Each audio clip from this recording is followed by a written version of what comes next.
Princess ডায়নার ছোট্ট একটা কথা ছিল, তার সাথে পরিচিত আমার কম বেশি সকলেই। সে বলেছিলেন, আমি যাকে ভালোবেসেছিলাম সে ছাড়া গোটা বিশ্ব আমায় ভালোবেসেছিল। সৌন্দর্য, ব্যক্তিত্ব কিংবা আভিজাত্য কোনো কিছুতেই প্রিন্সেস ডায়নাকে পেছনে ফেলবার মতো কেউ তার মৃত্যুর এত বছর পরেও আসেনি।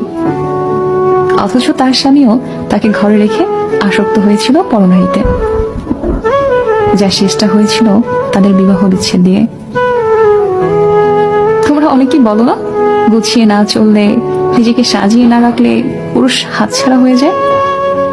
আসলে এটা পুরোপুরি মিথ্যে, বুঝলে? যার মানসিকতা নোংরা তার ঘরে হুড় থাকলেও সে কাজের মেয়ে পেছনে ঘুরে বেড়াবে, আর যার মানসিকতা পরিষ্কার সে দিনের পর দিন শত শত সুন্দরী নারী উপেক্ষা করেও শুধুমাত্র তার স্ত্রীর কথা ভেবে থেকে যাবে।